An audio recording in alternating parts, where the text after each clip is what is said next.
Hello, everyone, and welcome again to Tailgate Talk. This is week 2, and this is Class C, the Campbell Conference, and we'll be talking about what a conference it is, or it seems to be after week 1. We've got 5 matchups, and we were just kind of looking over the list, and I see 9 of those 10 teams that are involved in those matchups of local games this week are teams that could, should, would maybe make the playoffs in any given year, and we know one of them is not going to.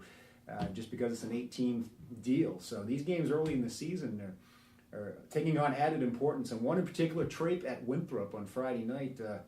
Both teams coming off a one-sided win. Trape over Telstar on Saturday and Winthrop over Sockopee Valley on Friday night. So they're having to both step it up a notch or 2 or 3 to face each other this week. What are we expecting there? Yeah, I'm sure there'll be a little bit of a jarring effect early on for both teams, not just in terms of the competition level, but in terms of the level of physicality. You're talking two pretty physical football teams that are going to be squaring off.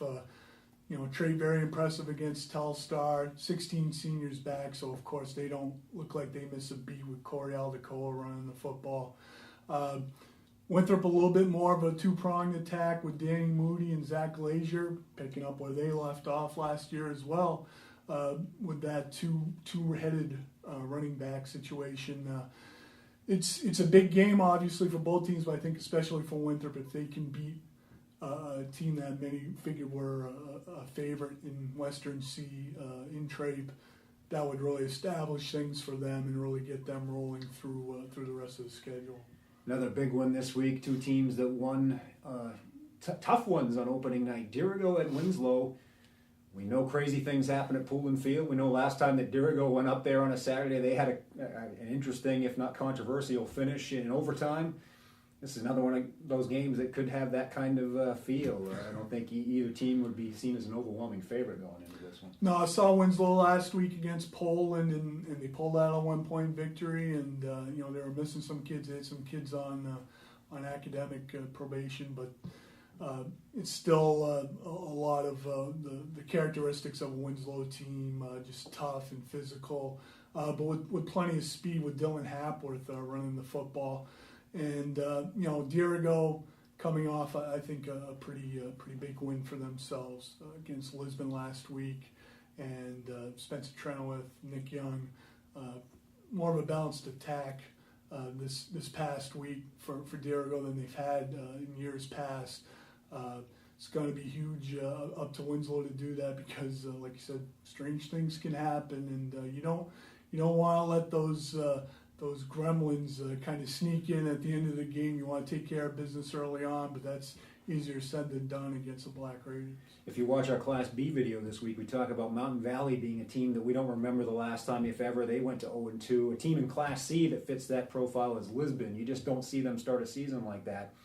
They're in a very real position of doing that if they lose Saturday's home game against Maranacook. And Maranacook, your pick, and I think a lot of other people's pick now after a week 1 shellacking of OOB as a team to watch in Western C. Yeah, the Greyhounds definitely have the work cut out for them now. This is the time of year where they really like to have these home games in the warm weather and the black uniforms, and they like welcoming the opponents in. You usually see a few kids have a little heat exhaustion and a little dehydration, and it's never the kids on the Lisbon side. It's always the kids on the other side. But Maranacook's pretty well conditioned too, and like you said, I think they're one of the favorites, if not the favorite, in Western C. And the Greyhounds certainly have the work cut out for them, especially with still expected to be a little bit short-handed this week. So if they can pull this one off, it will certainly be a big confidence booster for them, but it's going to be tough.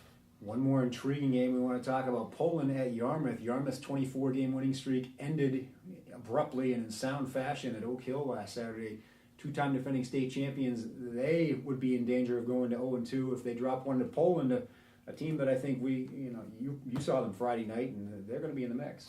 They're definitely going to be in the mix. They played well for the most part Friday night, but the old bugaboo, the turnovers, came back to bite them again. Ted Tibbetts is at a loss. He doesn't know what to do right now. He says we don't fumble in practice. We work on, we make sure that kids aren't making those mistakes in practice, and then Friday night comes along and we start putting the ball on the ground. He said maybe it's the Friday night, the dew on the ground. He's just at a loss.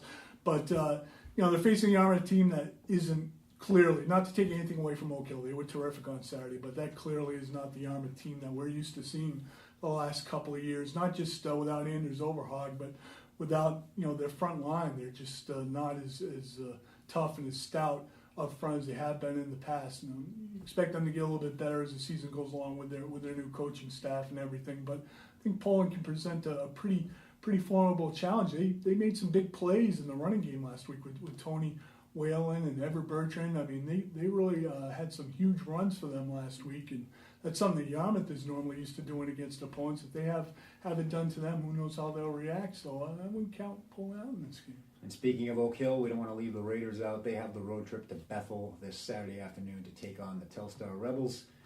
And that's it for Class C. A great week in the Campbell Conference. For Randy Whitehouse, I'm Callie Oakes. Hope to see you on the sidelines. Thank you for joining us.